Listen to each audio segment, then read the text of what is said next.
करके हमको भरोसा होता है कि भाभी वो मेट सके देखो रारी, यहाँ हमको बल मिल जाता है कि वास्तव में मेट देते हैं। हाँ? और वही शिव जी का भजन करने के लिए स्वयं नारद जी ने कुमारी कन्या पार्वती को मंत्र दिया कि देवी तुम इसी मंत्र का जाप करना, और वो पंचाक्षर मंत्र दे करके चले आए। और मैया ने कठिन तप किया, घोर तप किया, तब जाकर के शिव जी को पाया है। जिकर पति भोला भाला सीधा साधा अगर मिल जाता तो पूज लो भोले बाबा को बड़ी कृपा बा, पूजा पाठ तपस्या सब सफल हो गए बा। हाँ, हमें लागल सबके पति भोलेनाथ हैं, सबके पति भोले भाले होते हैं। कुछ होशियार लोग उनको भोले भाला रहने नहीं देते हैं। हाँ, भोला भाला अगर है तो बने रहने दीजिए, इतना होशियार ना बना दीजिए, इतना मत पढ़ाइए कि महाराज फिर कौए हो जाए। बोले आनंद कंद भगवान की जय। मैया खूब सेवा करे। नारद जी आए, प्रसाद दी, गुरु जी प्रणाम, गुरु जी कह करके प्रणाम करें। बोले भाई देवी तुम तो उनकी सेवा करें जो पूर्ण निष्काम है, महादेव जिन्होंने कामक देव को भी भस्म कर दिया है, ऐसे महादेव की तुम सेवा कर रही हो, तुम बहुत महान हो देवी, बहुत महान हो। माता जी ने कहा गुरुवर आप हमारी प्रशंसा कर रहे हो, ठीक नहीं है महाराज, प्रशंसा नहीं, मैं किसी के लायक, मैं प्रशंसा के लायक नहीं हूं, ये तो महादेव की कृपा है। और वरना कौन अभागिनी होगी जो महादेव को पाने के बाद भी उनकी सेवा नहीं करेगी। हाँ? इनकी सेवा से मुझे परम आनंद की प्राप्ति होती है गुरुवर। हाथ जोड़ करके कहती हैं कहिए कैसे आना हुआ। कहीं बस कुछ नहीं, ऐसे ही आए थे हाल चाल लेने के लिए, सोचा कि चल करके दर्शन करके आए आप दोनों का, कि भाई विवाह हमने करवा दिया, रिश्ता लगवा दिया, तो जीवन कैसा चल रहा है, अगुआ पिछुआ के काम हो कि कबो कबो हाल चाल लेवे जाए। और नारदे बाबा अगुआ पिछुआ बने थे पार्वती मैया के बियाह में, तो हाल चाल लेने आए कि आपका सब कुछ ठीक ठाक चल रहा है ना। बोली महादेव तो हमको इतना मानते हैं, इतना मानते हैं कि हम आपसे शब्द नहीं है कि उन शब्दों में बयान कर पावे महाराज। नारद जी कहे कि देखो आप देवी हो, आप सौम्य हो, सरल हो, इसीलिए ऐसी बात कहती हो। बाकी संसार में पुरुष तो कहीं ना कहीं कपटी तो होते ही हैं, कपट तो उनके अंदर होता ही है। स्त्री सर्वरीति से भोग देती है तो भी पुरुष के अंदर थोड़ा कपट जरूर रहता है।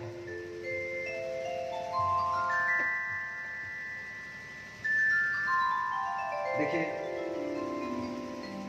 कोई अन्यथा नहीं लेगा मेरी बात को, लेकिन अगर आप लोग अपने हृदय में स्वयं सोचेंगे तो खुद ही पता चल जाएगा कि हम कैसे हैं, कपट है कि नहीं है।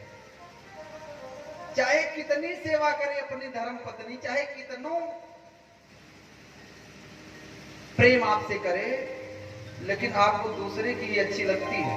अरे फलाने पहलुआ बात, महाराज उनके एक बात पर तुरंत दौड़ लावे, वतना सेवा तो क्यों करवे ना करे, दूसरे वाली अच्छी लगेगी, वो तो बहुत अच्छी बात। और अपनी चाहे दिन रात सेवा करे लेकिन उसका चर्चा नहीं करते, तो कहीं ना कहीं कपट तो होता ही है पुरुषों के अंदर। ये मैं नहीं कह रहा हूं, नारद जी कह रहे हैं।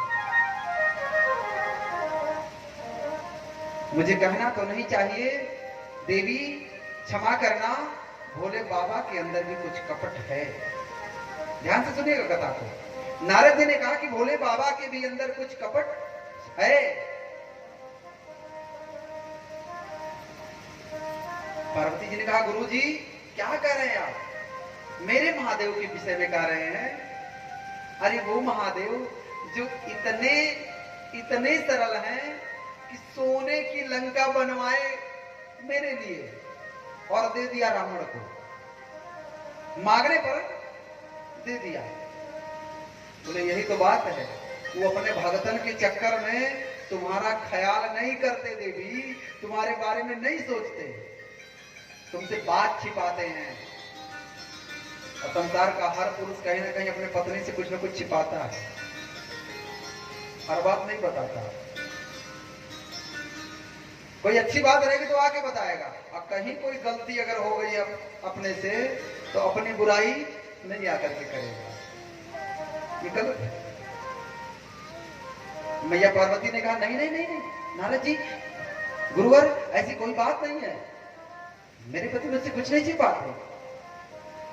नारद जी ने कहा देवी बोलना ठीक नहीं होगा, लेकिन इतना कहता हूं कि उनके गले में जो मुंडों की माला है, वो माला किसके मस्तक की है, उसमें किसकी मुंडियां लगी हैं, कभी बताया? पार्वती जी ने कहा कभी नहीं बताया। जानना चाहती हो? जानना चाहती हो देवी? कदाचित अगर जानने की इच्छा भी होगी, तुम पूछोगी भी तो वो बताएंगे नहीं, बात टाल जाएंगे। पूछ करके देख लो, बताने वाले नहीं है महादेव। इतना कहा नारद जी। इसके बाद के श्रीमन नारायण नारायण, अब तो हम चलते हैं। नारद जी इतना कहा करके चले गए। माता जी ने विचार किया कि आज समाधि से जागने के बाद, जब मेरे महादेव आज समाधि से जगेंगे तो मैं उनसे यही प्रश्न करूंगी और कोई बात नहीं पूछूंगी, यही पूछूंगी कि आप किसके मस्तक की माला अपने गले में डाल करके घूमते हैं। नारद जी ने भी कहा कि पूछोगी तो बताएंगे नहीं। भगवान शंकर समाधि से जागते हैं, और जब समाधि से जागते हैं तो वही सीताराम सीताराम राधे श्याम यही तो गाते हैं शिव जी। क्या गाते हैं शिव जी? हरे कृष्ण कृष्ण कृष्ण हरे हरे, हरे राम राम राम हरे हरे। हरे कृष्ण सभी लोग आइए प्रेम से, भोले बाबा का बताया हुआ भजन है। हरे राम राम हरे हरे।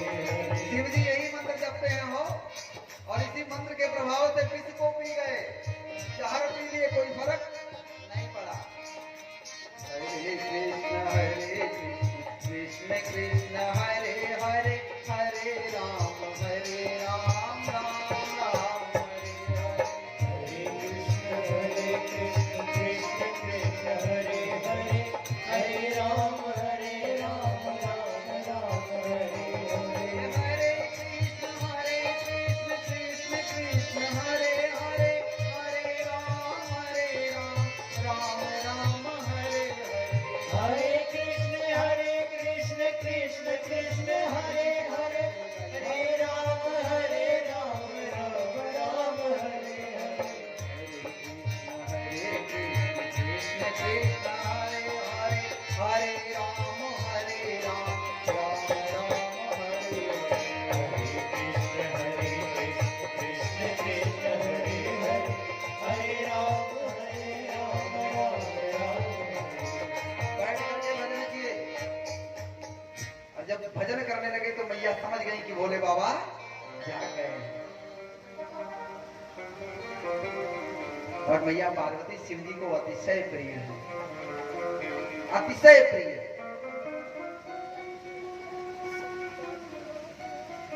वेदों में ऐसा वर्णन आता है कि शिव जी ब्रह्म है और मैया पार्वती जी ब्रह्म विद्या है, और ब्रह्म विद्या के अधीन रहता है।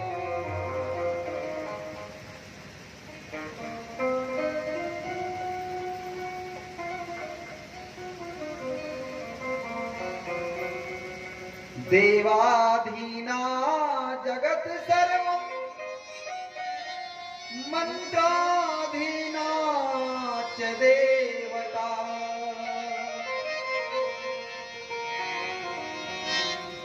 ते मंत्रा ब्राह्मणाधीना,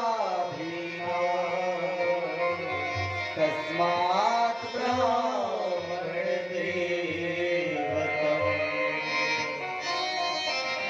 ये संसार सब देवताओं के अधीन है, वही चला रहे सृष्टि को। और वो देवता मंत्र के अधीन है, ब्रह्म विद्या के अधीन है। ये मंत्र क्या है? ये ब्रह्म विद्या है, ब्रह्म विद्या के अधीन है। पार्वती मैया ब्रह्म विद्या है, शिव ब्रह्म रूप है, और ये ब्रह्म सदैव ब्रह्म विद्या के अधीन है। मैया पार्वती के हर बात को मानते हैं शिव जी। आज जब समाधि से जागे तो मैया पार्वती से कहे, पूछो, कुछ पूछना चाहती हो देवी, पूछो। आज मैया पार्वती ऐसा प्रश्न पूछती हैं कि शंकर भगवान को कथा कहनी पड़ती है। ध्यान दीजिए, ऐसा प्रश्न पूछती हैं कि उनको आत्मकथा कहनी पड़ती है, अपने बारे में बताना पड़ता है। पार्वती ने पूछा, महाराज, पार्वती ने कहा, महाराज आज आपसे कुछ दूसरे विषय पर चर्चा करनी है। शिवजी ने सोचा कि अभी हमारे रामकृष्ण के बारे में कुछ अलग पूछेंगी, कुछ गुप्त बात पूछेंगी।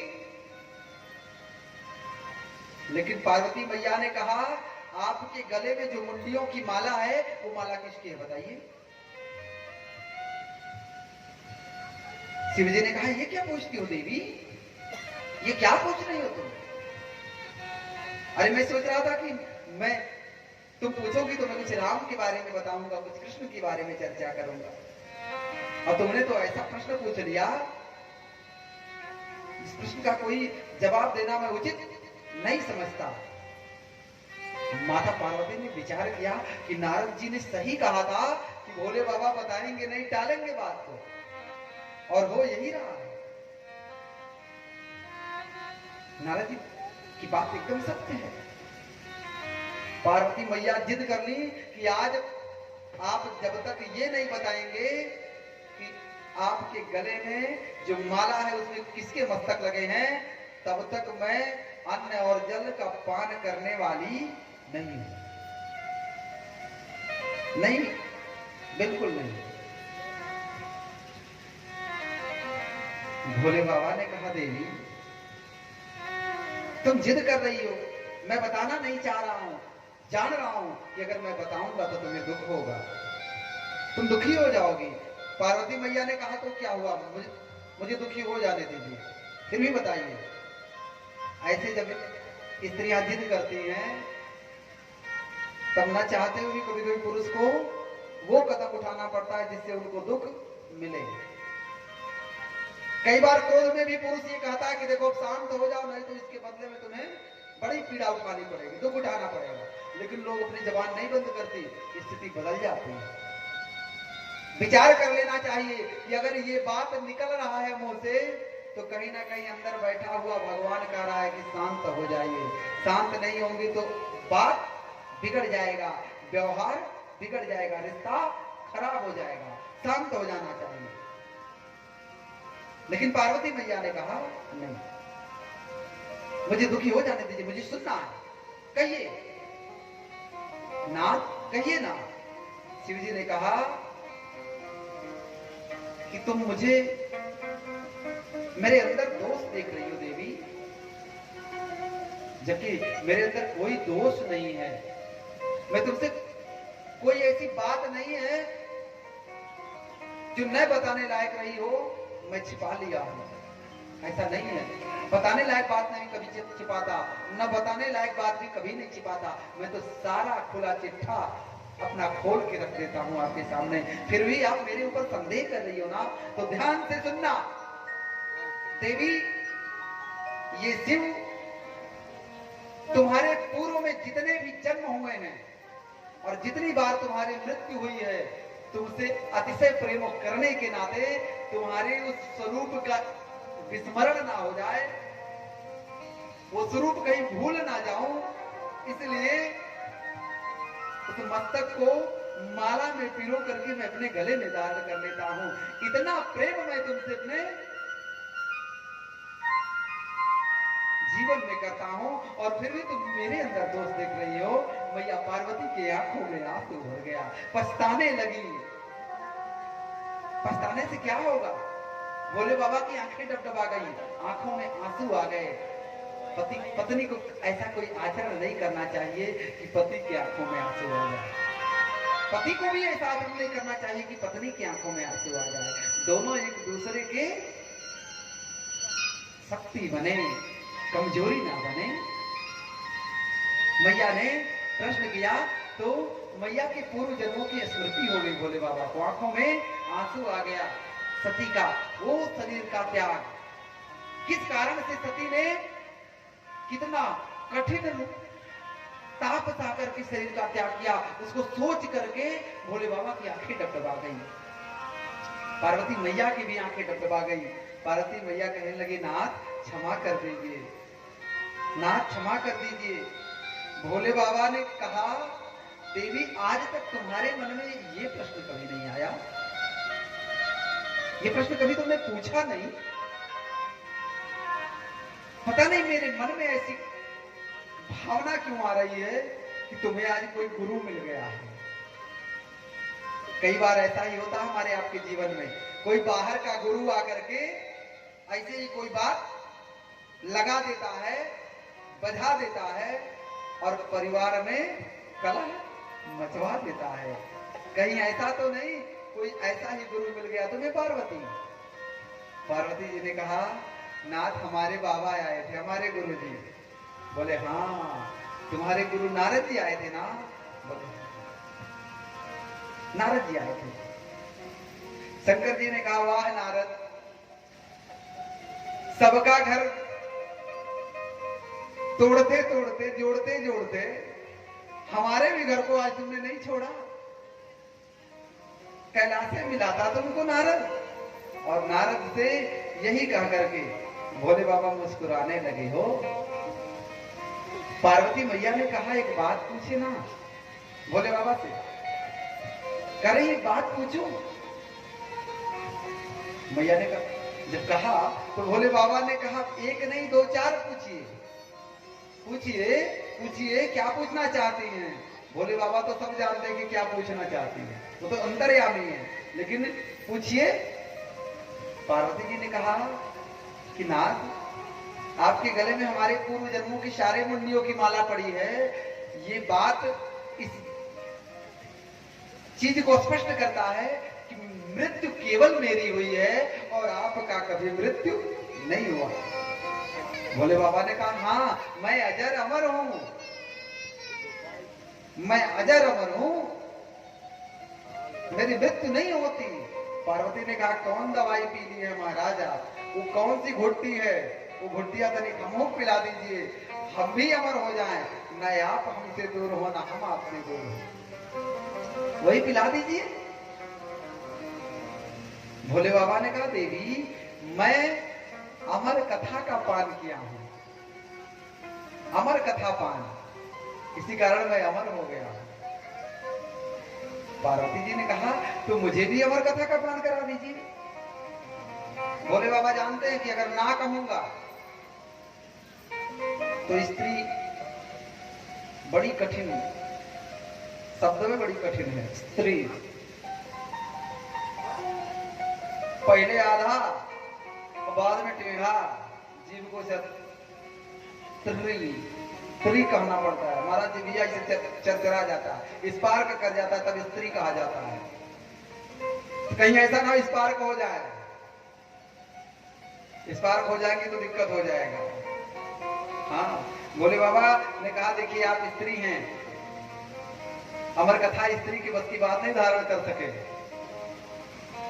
बड़ी गूढ़ कथा है, बड़ी गूढ़ रहस्य है, नहीं कर पाएंगे।